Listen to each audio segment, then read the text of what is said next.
Welcome, my friends, to another edition of the Marvel of Horror, where we discuss all things past and present as they relate to the horror genre. I'm your host, your friend, your fellow horror enthusiast, Bruce Marvel, and today's guest is a dear friend of mine. We've been friends for a long time. Yeah. No, go on. We met at high school, where he specialized first in auto tech, and then went on to the welding shop, where he met me. Also, with our mutual love for Stephen King at the time. One of us was reading a Stephen King book and approached the other. We will get to that story. That's a good story. Okay. We'll get to that. He's an Army veteran, specialized in intelligence. We also played lacrosse together. We've been friends for a long time. Clint and Bruce, welcome to the Marvel of Horror. Thank you, everybody. Happy to be here. So, I asked this of everybody. And I want to get, and you've probably told me a million times, but I want to know anyway, because our fans we don't know, or people we don't know, don't know this story. What was your initial introduction to the horror genre? Like, what made you a fan? Was it a movie? Was it a book? Was it an experience? I can't remember the exact movie, but my grandfather. Probably too little. Like between 4 and 6 years old. Yeah. Go down in the basement, and we would watch, the original Frankenstein, Dracula, even the silents. Yeah. Okay. Such as Phantom of the Opera.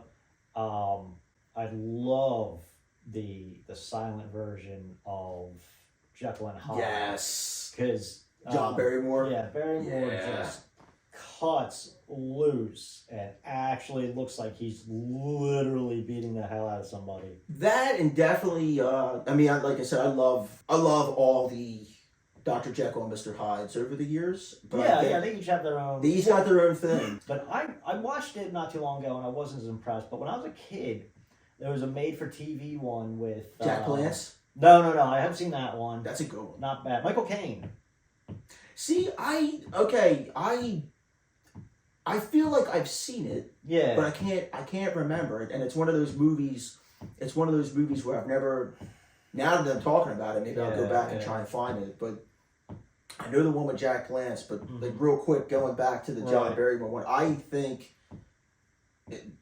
he's definitely one of, if not the creepiest looking Mr. Hyde. Oh, no doubt. They really didn't fool around with makeup. And with everything being dark and then that shine. Yeah, well that and the fact that it's like, so he looks so ghoulish. Yes. And he doesn't talk. So like your imagination on how that guy his would voice sound, that kind of plays a big part into it, I think. So I've actually, none come to mind, but I've actually watched horror movies and swore that there was like a theme, like a song or something that goes, and then watch it again, and there wasn't, but for some reason, some sound or whatever is associated. Well, you know what? Like you talk about Dracula. Like I don't know if this really plays into what you're talking about, but it kind of does. Like so, Dracula, the Bela Lugosi, classic.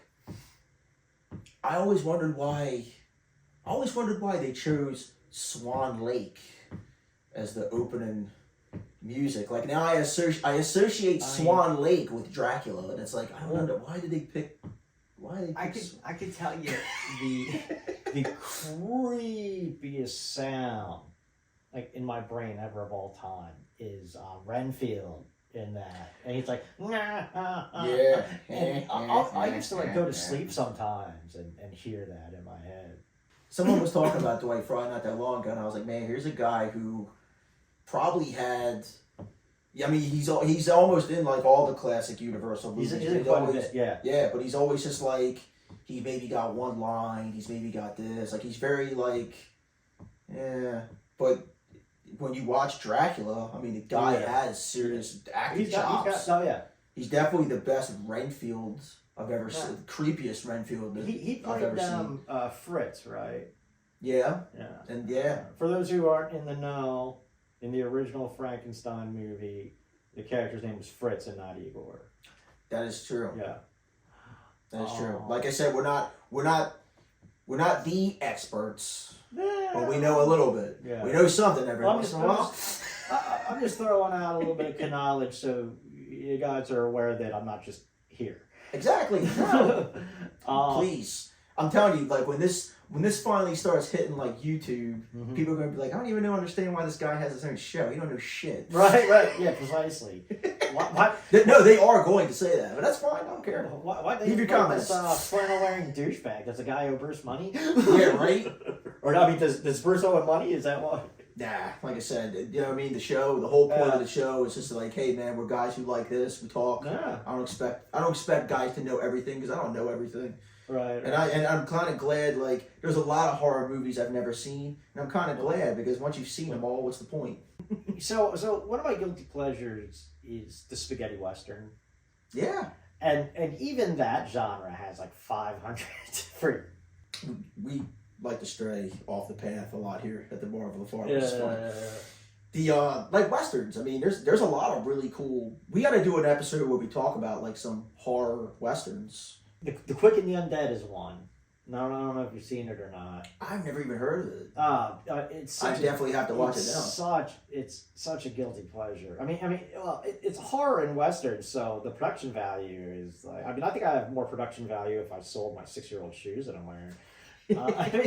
But so it's something happens. There's a lightning storm, and then all of a sudden people. Like zombies come out of their graves from Boot Hill, and the sheriff and a posse have to go out.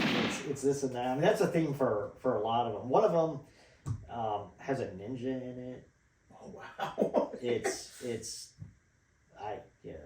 Well, so horror stuff like real horror. Well, okay, so I'm waiting. We'll get to the topic of discussion in a minute. We're not. If you can't guess, if you can't guess what it's going to be. One of them I'm actually still waiting for it to come out. So Danzig, my favorite, my favorite guy, my favorite vocalist, my favorite band. He's into the movies now, and he's kind of like the new Ed Wood, really. Okay. So who knows, man? Well, I mean, so he made. He made it, but it's not like I guess like a production company hasn't picked it up. He's made a vampire spaghetti western. I might have seen that. Death Rider and the House of the Vampires. I'm waiting for it to come out. I know it's going to be bad. With Danzig, he's metal, obviously. So I think those guys like Rob Zombie are kind of hit or miss. Rob Zombie did some good stuff, but then he also did some bad stuff with the remakes of the Halloween. The thing with Rob Zombie is like, okay, so the Rob Zombie Halloween, to me, the theatrical version, not the director's cut. Okay. I think the director's cut is garbage. Yeah. Like the whole thing is garbage. The theatrical cut of that movie, I think, is if you cut that movie, if you cut the first 25 minutes or 30 minutes out of that movie and you show it to where if you just show the scene, if you could edit that movie to where he kills the people, maybe show him like once or twice with his mom and Loomis in the sanitarium, and then you cut to he's older and he escapes and you show the movie from then on, it's actually not bad. I like the Loomis actor. I don't like him as Loomis. That's one cool thing about like doing this. Like it's actually made me go and do more research on these movies and these actors that I thought we have to know what we're talking about. There's so Bela Lugosi used to do theater, and I did know he did theater. Yeah. Right? Did you ever see? And there's clips of it online. Did you know he played like Jesus in a like a theater version? I don't know, like a theater version of like I guess it's like the Station to the Cross. Yeah, really. Was that in Bulgaria? Maybe. All right. So that's one of those things where if you named like 10 actors, I'd say it was Bela Lugosi because it's one of those I remember hearing it before, but if you straight up said, Well, I mean, I'm just saying, like, if you actually see the pictures of him as Jesus with the long hair and stuff, it's like, wow, it's what sucks with those guys is he was penniless at death. Yeah. And now movie stars are, because essentially that's what I mean, he wasn't like for what he did for being in a horror. He was a superstar. He was. I mean, there was one. So he, him and Karloff, and I was actually talking about this recently. Modern day Robert Englund's. Yeah, I was talking about this recently. Like Karloff, I think Karloff was like already pushing 40 when he got the Frankenstein role. Yeah, and I recall he was up there. Well, up there for the time. Well, so actors back then, they were part of like contract deals, and they were getting back then, like they were really, really abused as workers. Owned by the. You were owned by the studio. Like I heard like some weird way they would abuse Shirley Temple if she didn't get her lines right. Yeah. Well, they did that to Karloff, and it's funny, like really, really off topic of horror, but you know what movie kind of pokes fun at that, and it's actually really accurate, is The Three Amigos. God, I love The Three Amigos. That's a great movie. But like the whole thing is like, hey, we want more money, and the guy's like, you're contracted to do this next movie, and they're like, well, if we don't do this, we're not doing it. And he's like, fuck you guys. There's you guys so many don't silly. you guys but that's how things were. What's my favorite line for that movie? We're famous. He's infamous. The Infamous? Yeah, because infamous. Yeah, the infamous. We're famous. He's infamous. Well, my favorite thing is like when he starts going on about like a plethora. He's like, you tell me there's a plethora. You don't know what a plethora means. He's like, could it be that you're mad at something and you're taking it out on me? Are you mad you're turning 40 today? Nah. It's a comedic Magnificent Seven with three people who don't even know that they're. It's a great movie. Going to save them. Oh, yeah. It's a great movie. Oh, definitely. Horror. So, but little like Karloff. Like Karloff was actually one of the founding people of the Screen Actors Guild. So and they formed the Screen Actors, and then they formed the Screen Actors Guild to give more rights to the actors because they were just looked at as like these contract workers they could just abuse and it's like, now you're working bullshit. You're working 16 hours a day, motherfucker. I mean, that's the only reason they got lucky in Dracula, and they could only do 12 hours, is because Dracula was being filmed during the day.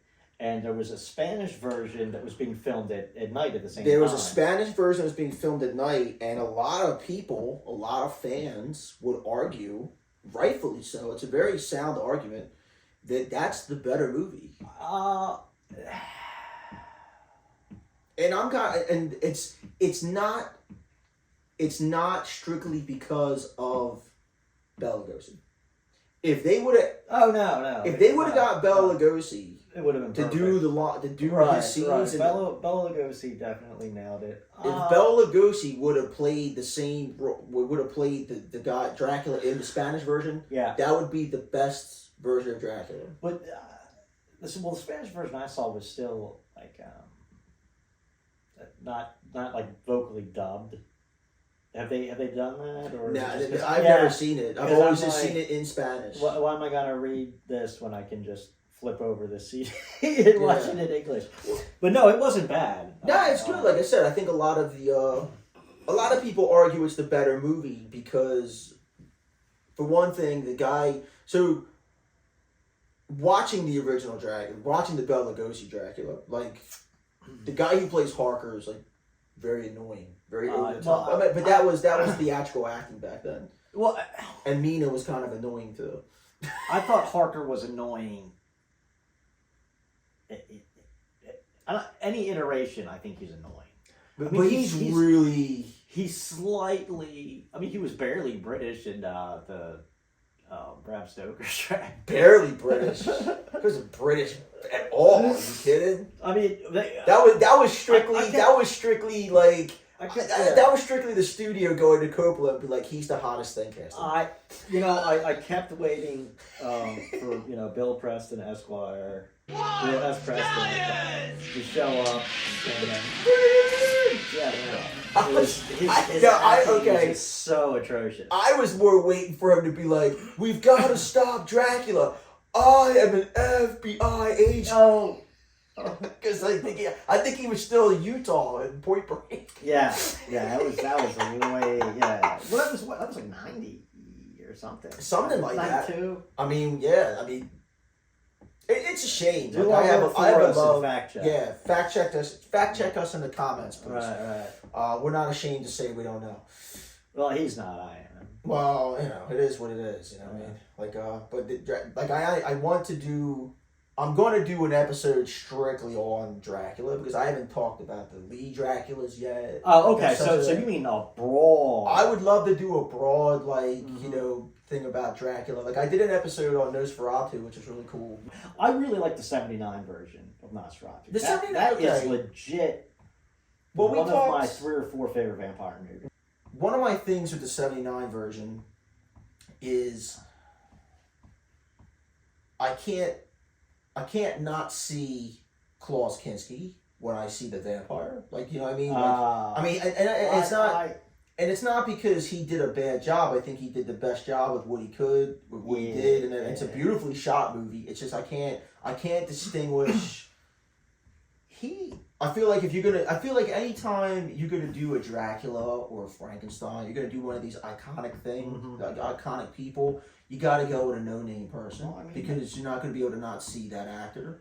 But he was very, very difficult to work with. Yeah. So much so that only one director would work with him because they were really good friends, and he knew Klaus Kinski needed money because he was always like assaulting people and getting sued. Yeah. Or just stuff. And the director, actually wrote a book called Klaus Kinski, My Best Friend, My Worst Enemy. I've heard of that book. Yeah. Well, you and I are both horror comedy throw out here, Abby Normal. Yes, so, very Abby Normal. Well, and that's a cool thing, man. Me and you have.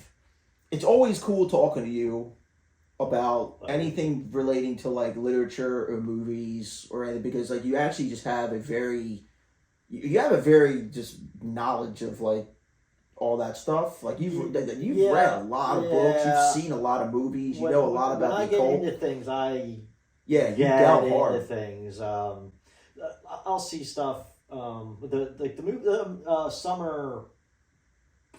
Midsummer. Midsummer. The runes, Midsummer. Like the runes that they used in that. That's what I mean. Were actually the runes that were used in Northumbria in England. Never in Scandinavia. So I did an episode about that. So I was kind of delving into that movie a little bit. I mean, a great movie. It's one of those movies where I like it more the more I see it because the more I like pick up on things. There's a lot to take in if you're just seeing that movie for the first time. I was blown away the first time I saw it. So Nicolas Cage said that Midsummer is what Wicker Man should have been. Oh yeah. So that says a lot right there. That says Wicker a Man, lot. Being the classic that it is. The original Wicker Man is a really fantastic movie. I mean, any horror fan would probably say it's the quintessential folk horror movie. Unfortunately, it's not in English, but there is like an extended version of Midsummer. I know there is. And it's it's extended, like 30 to 45 minutes. And it's already like a pretty long cut movie. Oh yeah, it doesn't feel like that when you're watching it. They did the same thing with Apocalypse Now. Yeah, the redo. Yeah. I've seen that. Well, they going back to the House of a Thousand Corpses. Right. Apparently. Oh my God! There's a whole nother cut of that movie. I think we'll never get to see. Because I've looked into that and I've heard that it's one of those Hollywood rumor things that can't be proven. Obviously, I could be wrong, but from what I'm not wrong in that I read that it's more of like a myth than anything, or probably an exaggeration. My guess is they had another half hour and people were going out there saying there was like an extra 3 or 4 hours. Well, I know he was having a lot of problems when he was trying to release that movie. So that movie, I remember seeing the trailer for that movie like almost 3 years before it really came out, and I think because like a lot of people didn't want to like release it because of like the nature he had in it, and I'm like, then you kind of go and watch it. It's like, there's a lot more. Like when I saw it, I was like, yeah, this is pretty gruesome, but there's a lot of worse things out there that people put out. No kidding. 100% legit. House of a Thousand Corpses is legit my grandmother's favorite movie. She's 85. That's all. Well, oh yeah, that's awesome. That is really awesome. Yeah, it's just also like. What? Well, so speaking of different cuts of movies, that could bring us right into Halloween. It can. We'll segue into the actual subject. The topic of today, you know what I mean? The 1978 classic Halloween, and some people argue it's John Carpenter's finest movie. Some people argue that it's probably one of, if not the greatest horror movie. I mean, a lot of fans would argue for that. It's definitely in my top 5.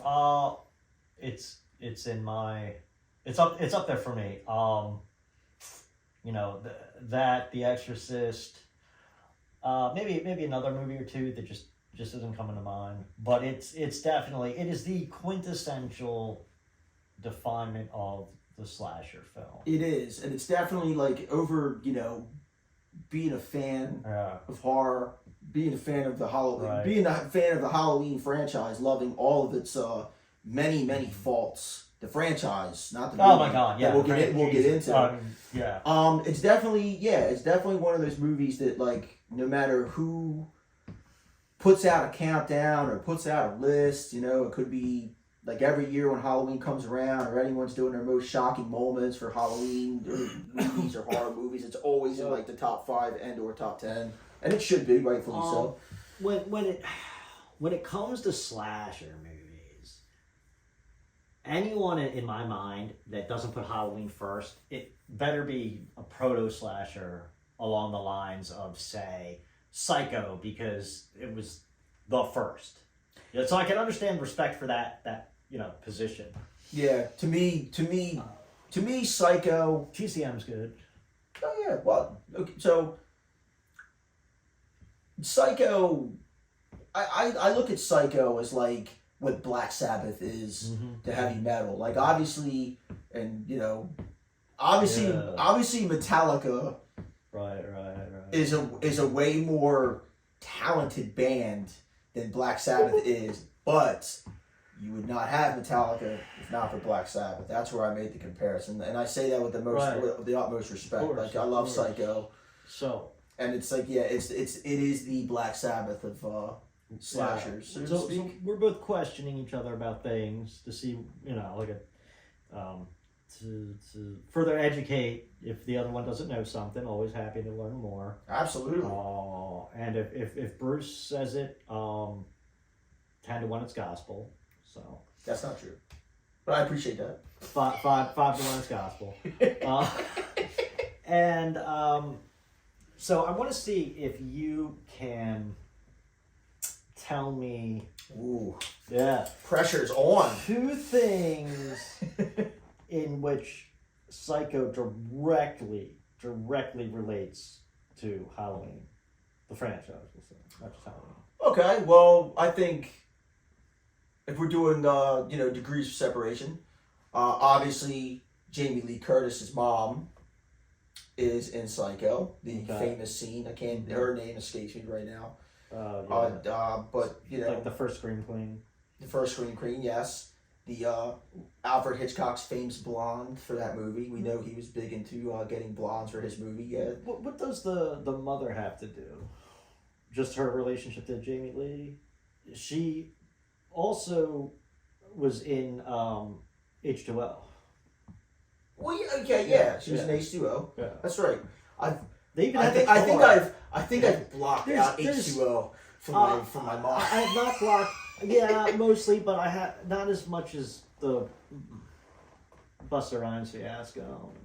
Well, that Busta Rhymes was Resurrection was so bad.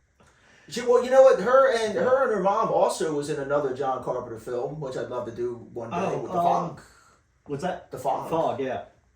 Great. That's probably my second favorite. Actually, no, that's my third favorite John Carpenter film. Okay. Let's see. We're behind the thing. I would imagine. Behind The Thing, Yeah. yes. Halloween, The Thing, The Fog. Uh, That's my I'd three. go Halloween, Thing. I don't know.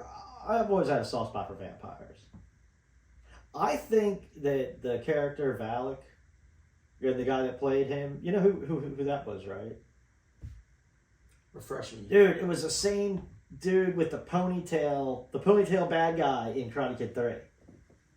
Oh my God, there's John Silver? Yeah, John Silver, same dude. Yeah, I did not know that. Oh yeah, that's Valak. And Holy shit. yeah, I think Valak is like that.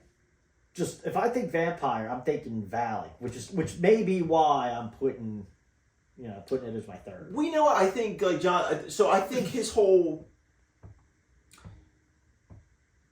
vampires have their like vampire movies. Like it's always cool to see when people, directors or whatever, bring like a new kind of origin to the start of like of the vampire mythology.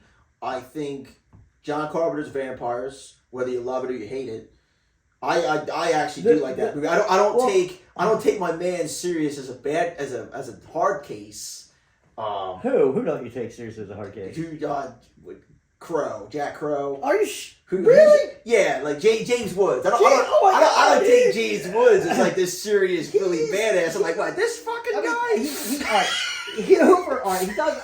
I'm not gonna lie. He does overact.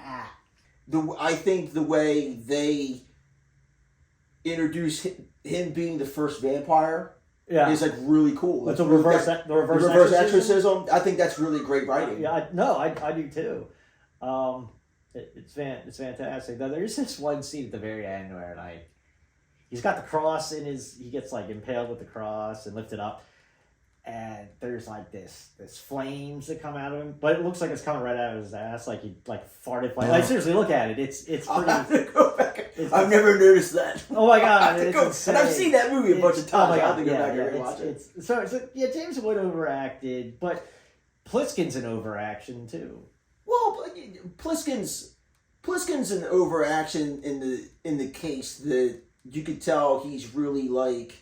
You can tell Kurt Russell's channeling like his inner Clint Eastwood when he's doing that role. Just like he's channeling his inner John Wayne when he's doing Big Trouble in Little China. No, that's right. We totally forgot about Beatilk. Well, that's not, to me, it's not a horror movie. It's not a horror movie, but it's like in every movie. It's like a comedy, it's action. Oh, it's a movie. Big Trouble in Little China is a movie where, one, you can never remake it, so don't even try, because it's just going to fail. And everyone has to see it at least once. Oh, at least once. At least once. It's a fantastic movie. It's wonderful. It's one of those movies, you know what? It's one of those movies where I think I can honestly say, growing up, even as a kid, and probably not getting half the jokes, I loved that movie growing up, and I feel like, you know what? We were one of the people or guys who loved that movie before it was cool to love that movie. Yeah, after this discussion, I'm really thinking Carpenter might be like the best director of all time. Carpenter's got some serious. He's got some serious movie cred, man. Oh yeah, no doubt. I mean, we're gonna say that because we're horror fans, but if you really look at his body of work, he's got some like The Fog's an awesome movie. That and he was married to and obviously banged out Adrienne Booby Barbeau. Yes. You may know from films as The Swamp Thing and The Fog. Well, I think so. And Escape from New York. Yeah. You can Creepshow.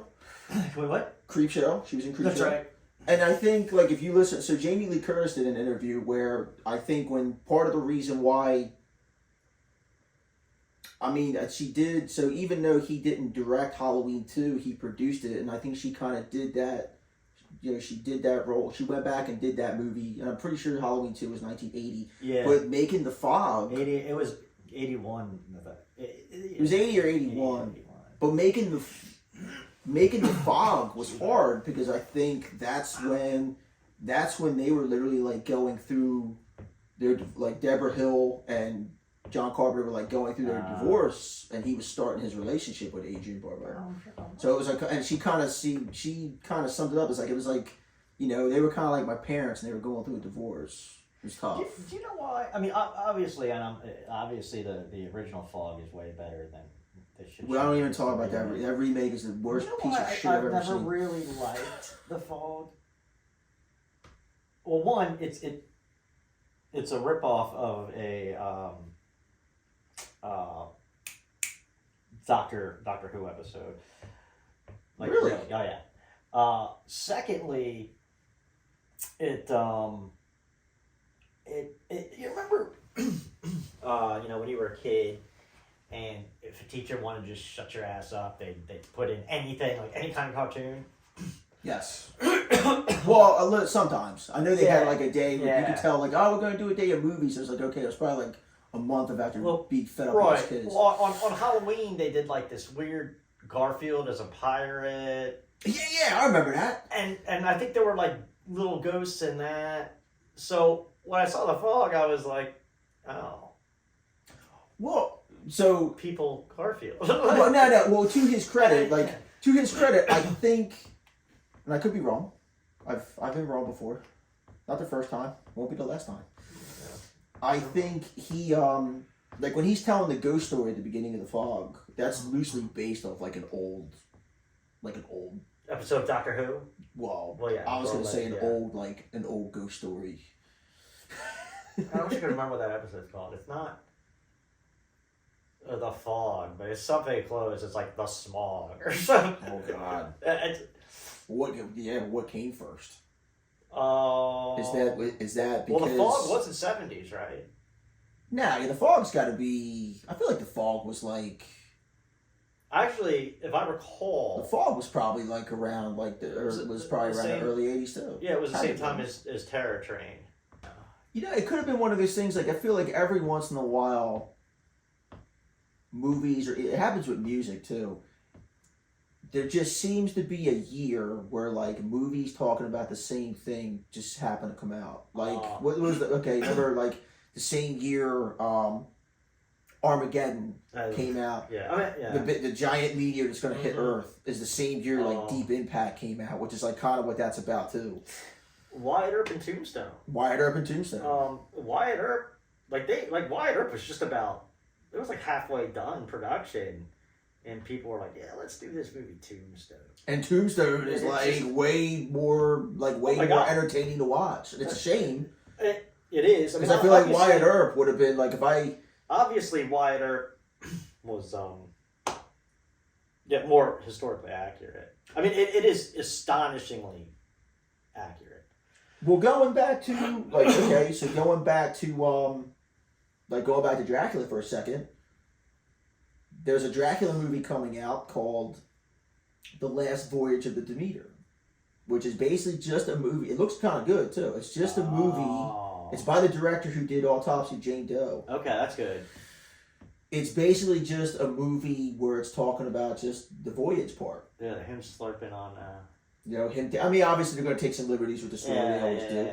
But I think that movie's coming out in August, and I think they purposely pushed that movie because... They didn't want it to come out the same time as Renfield, because that's another Dracula movie, technically. Yeah. And they were like, "Nah, we're not going to put ours out yet." But it's keep been hearing done. Talk about another Nosferatu. There is, yeah. I'd love. So this. And did you hear who's directing it? No. Robert Eggers. Okay. I was and am still fiending for a Dracula that is scary. He was not scary. Dracula. No, not Dracula doing one-liners. Not even a little. It's just like he was always kind of like, I mean, yeah, he was very violent, but he was throwing like these one-liners in that were very poor, very stupid. Wasn't he like incubating like people to be vampires? Like he literally had like boxes. I'm like, dude, this is garbage. I think what's his name? It wasn't Orlok, because that was a Nosferatu. The Nosferatu looking... I know it. Oh, Barlow. Barlow.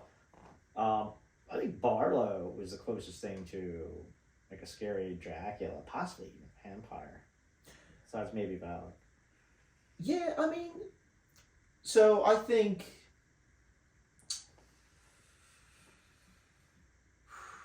Christopher Lee... Okay. I think Christopher Lee in the... I say the first two. All right. even though technically, well, yeah, I say Yeah, the it's first basically two. the same movie. Horror of Dracula, and Dracula Prince of Darkness. I think he's really scary. Not, you know what I mean? Like he's very Dracula Prince of Darkness. He really doesn't have any kind of. He doesn't have any dialogue at all. So it's kind of put in Dracula, the Horror of Dracula, which was the first Hammer Dracula. Yeah, so he actually has some dialogue and stuff, and he actually, when you first see him, he's in the all black, just like in the novel, because he didn't have a red cape. That came way later. No, but the red cape is cool. The red cape is cool, but he was dressed in all black like the novel, and you know he was tall. He could be handsome, but then he could turn the rage on real quick. The first time you see a Dracula with real blood coming, like a you know what I mean, when he got the hunger, he literally became an animal. I think that's probably so. I'm gonna say in that respect, it's for its time. I'm sure the 31 Dracula scared the hell out of kids that were watching. Oh, sure. I mean, with the bat, there was even a string. I think, right? You can see the string on the bat. If I had a time machine, I would love to go back in time just to see people's like reactions to watching those movies for the first time. Yeah. Like people were fainting when they saw Frankenstein for the first time. No kidding. I know that was the Like case with The Exorcist. it's historically documented. Oh yeah. I mean, You know, people were getting up and leaving the theater when they saw Night of the Living Dead for the first time. They couldn't stand watching it. Like they were terrified and like disgust. in Psycho, you know, the sister ends up looking for her sister, and there's a detective that's also looking because there was, you know, that's also looking for Arbogast. Huh? Arbogast? What was the detective's name? I thought it was Arbogast. Sam Loomis. Was it really? Yeah. No shit. Yeah, that's where he got the name for Sam Loomis. Yeah. I can't believe you didn't know that. I didn't know. All the years I've watched Psycho, I've never even thought about that. I was thinking, when you said that initially, I thought you meant the private detective, Arbogast, who's actually the second victim of Norman Bates in that movie. Yeah. Did you know so John Carpenter initially asked Christopher Lee to play Sam Loomis in Halloween, and Christopher Lee's like, nah, I don't want to do it. And then like he thought it wasn't going to go anywhere. He didn't think it was going to go anywhere. So Halloween. Hey, we're actually going to talk about Halloween now. Woo. Halloween was actually that was like an indie film.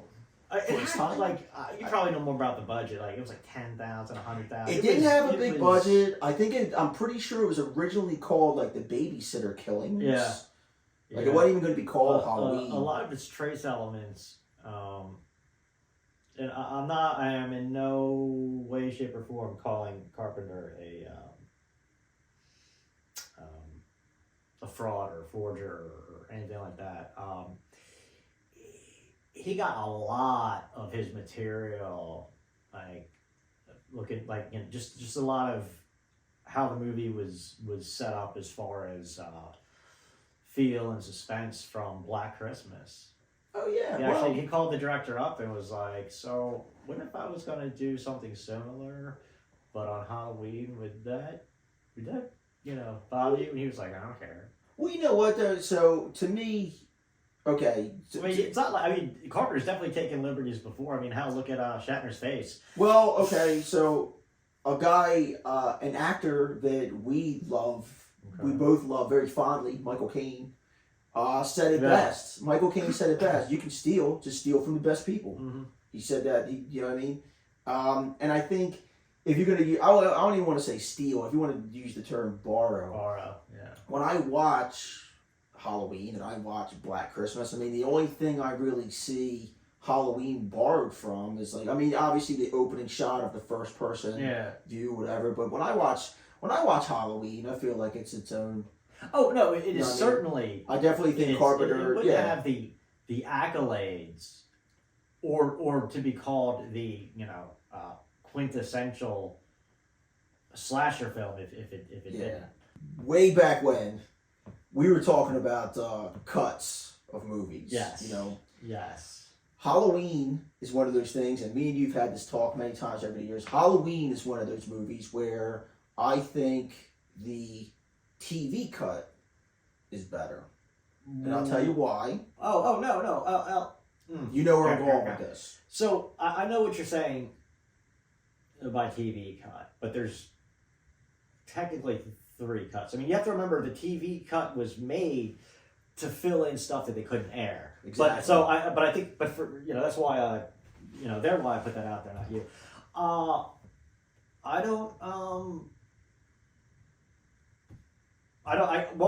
If I'm watching Halloween, I'm watching that one. Yeah. The extended cut. The extended there cut. is so much more to. Well, first of all, perhaps we should get into the reason that cut was made. Very good. You bring how that it up. was, and the time frame in which it was done. Well, very good. Very good you bring that up. So what a lot of people may know or don't know, Halloween, there's the cut that probably everybody knows. Yeah. So way back when, not everybody went to the theater. They showed a lot of movies on TV. Yeah, TNT and TBS. And movies coming to TV was a lot of the first time people were going to see these movies.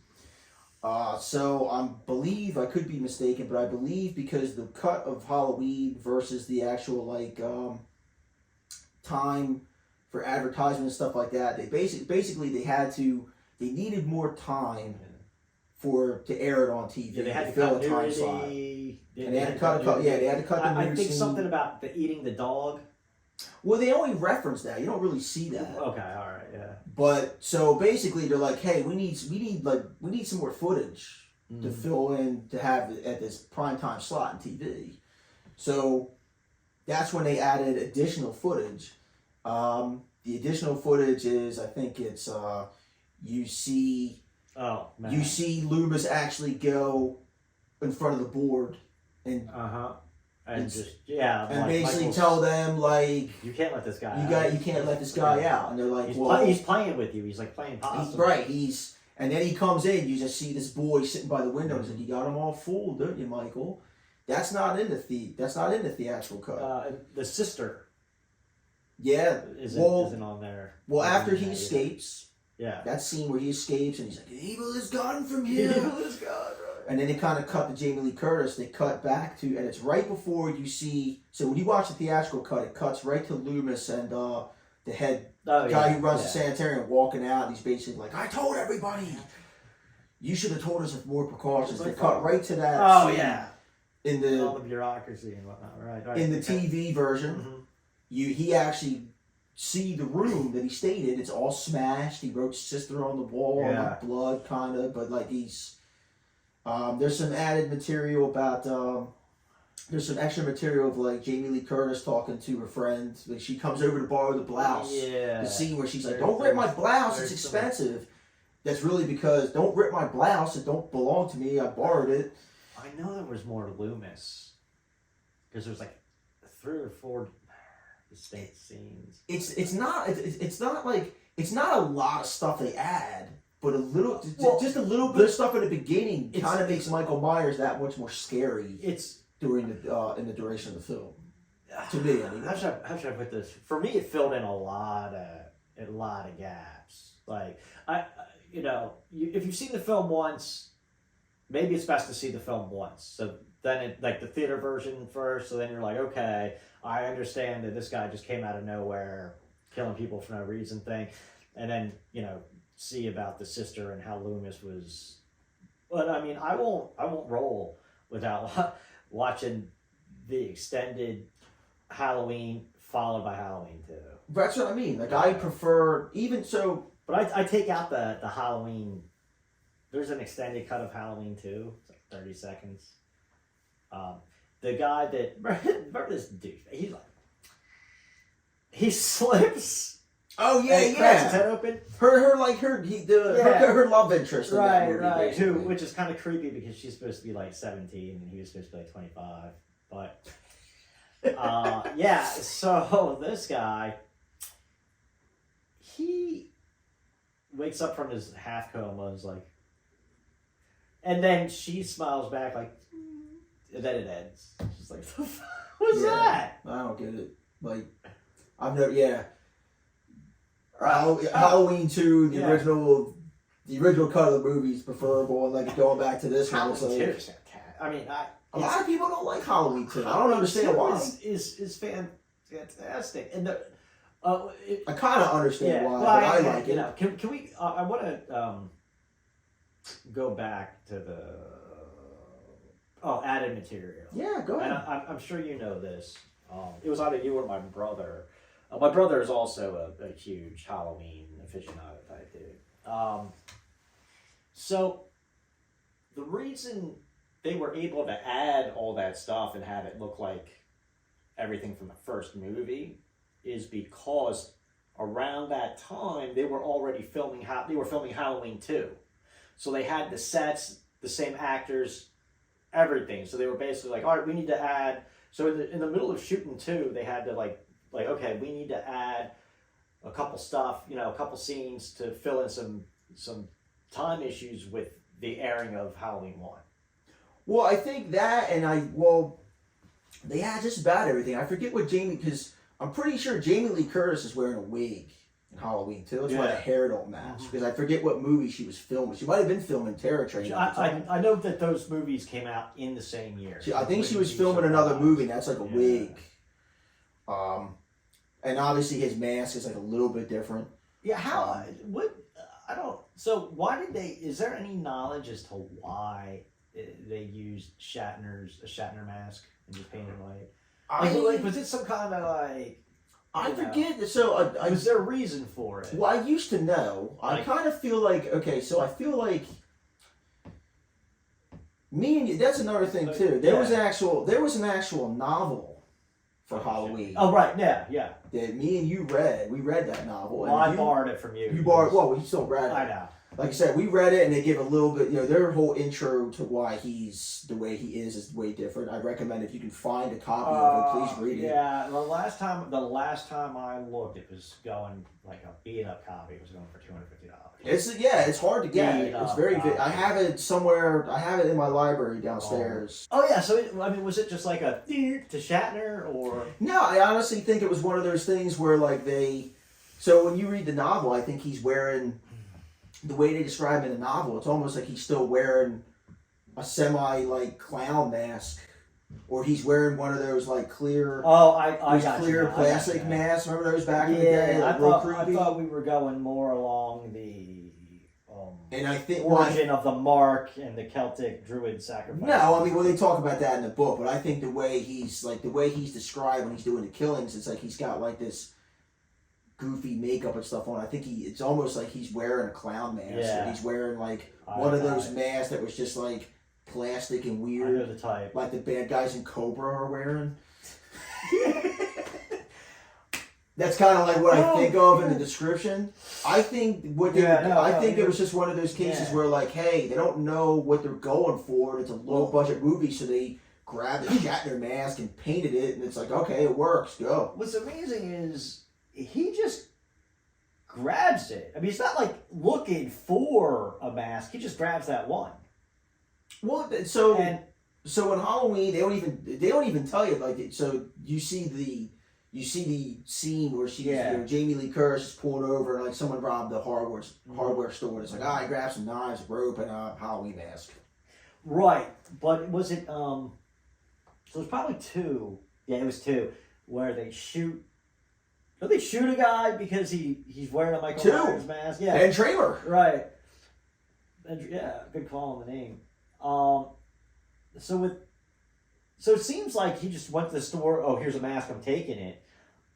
But then there's so much about how the mask kind of makes him and the connection that he has to it after the kills, as you see in these more recent sequels. Well, okay. To me, 4 we're gonna do 4 is a whole nother episode we'll do. But I want to reference this. The new ones. Well, the new ones, yeah. New. I mean, but that's what I think is funny. So when you go back and watch Halloween 4, Halloween 4 to me it's should be a way better movie than it is, and one of the reasons why it's not is because he grabs a brand new mask and it looks like someone went to the store and bought a it. brand new mask. It's not broken in. It doesn't work. And another thing I always think was funny, I was like, man, Haddonfield, no one can forget Halloween night and terrible things that happened. There was so many years ago. You're selling that mask in the store? Because he steals it from the store. Yeah. It's like, yo, Haddonfield's selling that mask after all that shit that went down? And people got killed wearing the mask. Yeah. Bystanders. Because they weren't even pretending to... the guy obviously wasn't pretending to be... Kramer obviously was pretending to be Michael Myers. Because all the stuff just happened that night. No, he bought his mask at this hardware store because it's the same night that before he got robbed. And he comes in. Michael comes in that, and he's walking away from the cops because he knows he's drunk. Yeah, he puts on a. Michael puts on a ghost suit, right? In Halloween, yeah. Yeah, pretends to and be puts his boyfriend. Puts his glasses on too. Yeah, he's get your ghost, Bob. Well, I remember in welding class. You and I were talking about the differences because I was basically like, Michael Myers and so this is going back like 15, when we were 15, 16. Like, Michael Myers, the Michael Myers versus Jason, who could beat who type thing. And you said Michael Myers, and I'm like, why? He doesn't quite have the same strength as Jason, and you were like, because Michael Myers is methodical. And I remember that was the exact word he used, and I was just kind of impressed. And like, yeah. Well, it's true. If you really watch those movies, you break it down. Like I look at. We're really comparing the two. I look at Michael Myers as like crafty and more like crafty in the way he thinks of things to do and how to set the stuff up. Where like to me, Jason's more just like kind of more like a brute. But then again, like Jason, I see that. Jason is like They actually see that's the thing with the Halloween, like going back to like the imperfections of like the whole franchise. Like the Friday the 13th franchise has like the same kind of like inconsistencies and stuff like that. But at least in Friday the 13th, it's like they came to a point in that franchise where they're like, look, we're gonna stop pretending that he's like a guy who's just fucking tough to kill. Yeah. We're literally gonna do the whole Frankenstein monster. Lightning is making him an immortal being. Kind of deal. Right. That was. If we're going to continue forward, because in 6, right? In 6, yeah. Michael, like Halloween shows. When I watch the franchise, like Halloween shows a, not a total commitment, like a fear of commitment to doing that. They tried it. Yeah. Well, yeah. And a lot of people liked it or didn't like it. Me personally, I like, and this is another whole episode we'll do, because I actually like the movie, even though, kind of suffered a lot through the editing process. But Halloween 6, where it's like, this is our.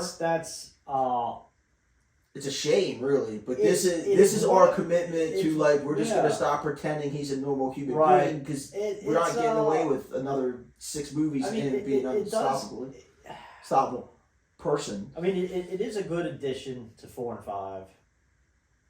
I honestly do feel that 4, well, especially 5, lead into 6 because the Man in Black, shows up. So the Halloween franchise could like.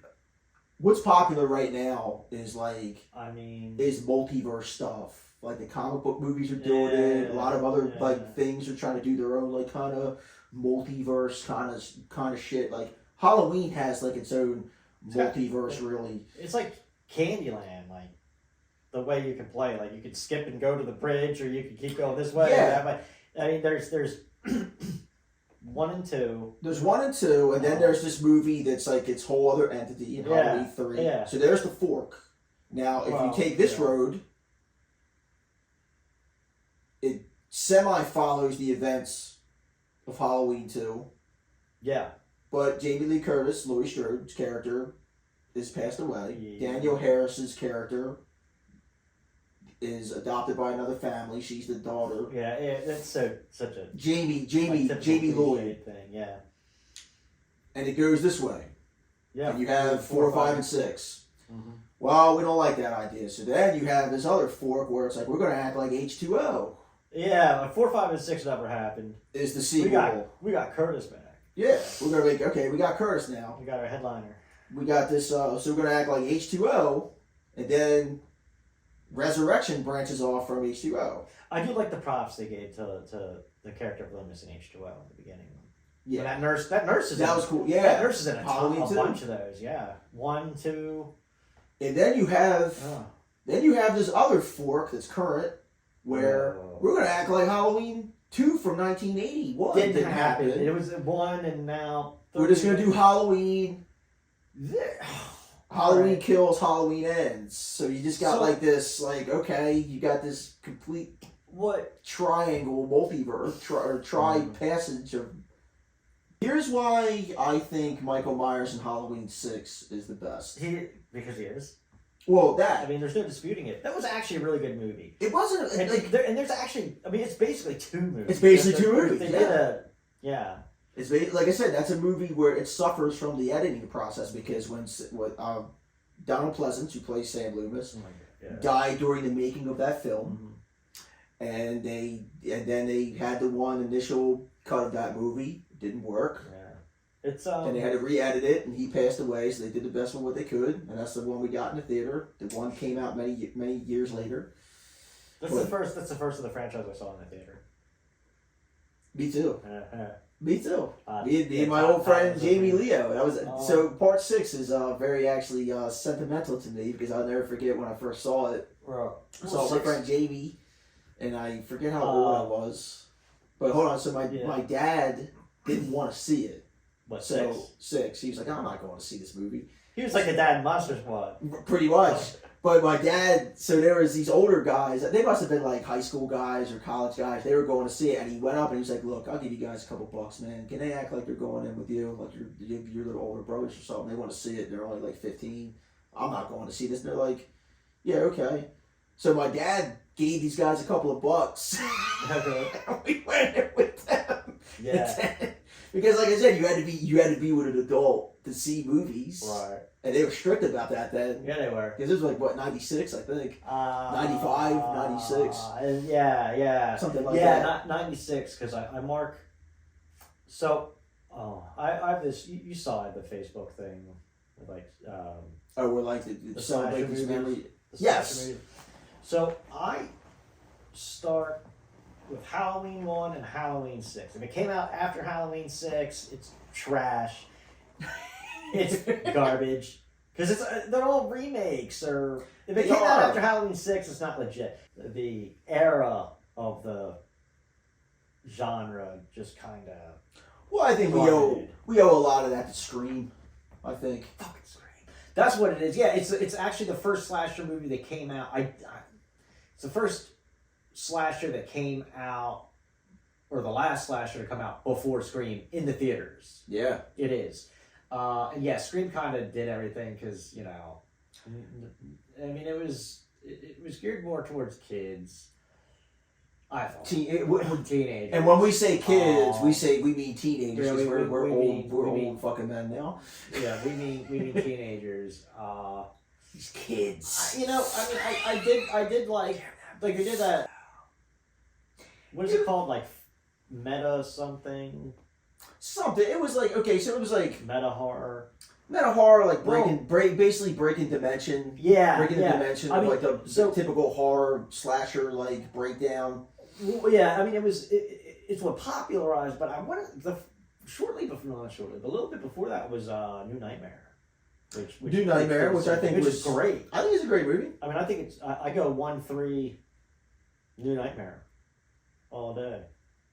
Yeah. If we're not counting Freddy versus Jason, I would do that too.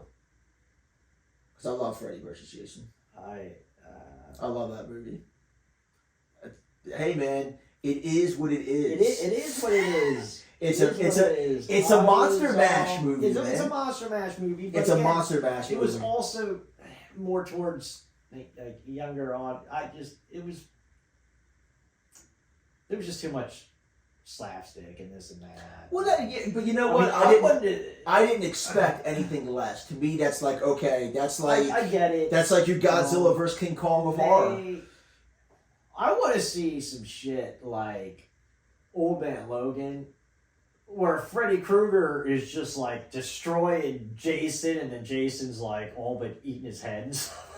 Oh, like he's the dumb Hulk. Yeah, the Maestro. Yeah. Well, you never know, man. We might. Never say never. Here's something interesting. Another one of those I just found out like 2 weeks ago. Things. There was gonna be a Candyman versus Leprechaun movie. I think it might take place in space. I don't know. Oh God! And they talked to the guy who was Candyman, whose name just eludes me right now. Tony Todd. Yeah, Tony Todd, and he was also in a very good remake of Night of the Living Dead. Night of the Living Dead. Directed by Baby Mama John. No, directed by my man who is the special effects icon. My man, Sex Machine. Sex Machine. Yeah. Whose name? Tom Savini. Yeah. I met the guy, Tom Savini. Yeah. Come on, Marvel. What are you doing?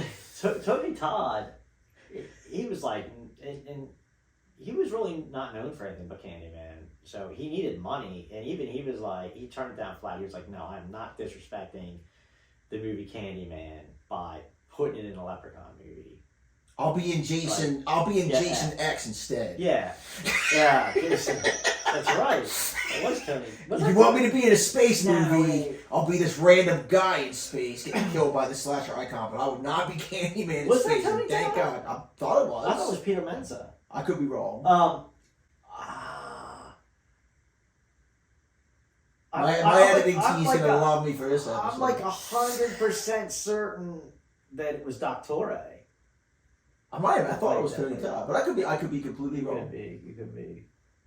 Obviously, I've not gone back enough and watched Jason X. Horror movies are the easiest. You can make a horror movie that doesn't cost a lot of money, and it will make money because people love horror movies and they love these icons. So that about wraps it up here at Marvel of Horror, where we discussed many things today. Kind of stayed on track here and there with the Halloween franchise. Clint, thanks again for joining me. Anytime, Bruce. Follow me at the Marvel of Horror podcast on YouTube. Leave your comments, like, subscribe, and we will see you next time. Thanks again.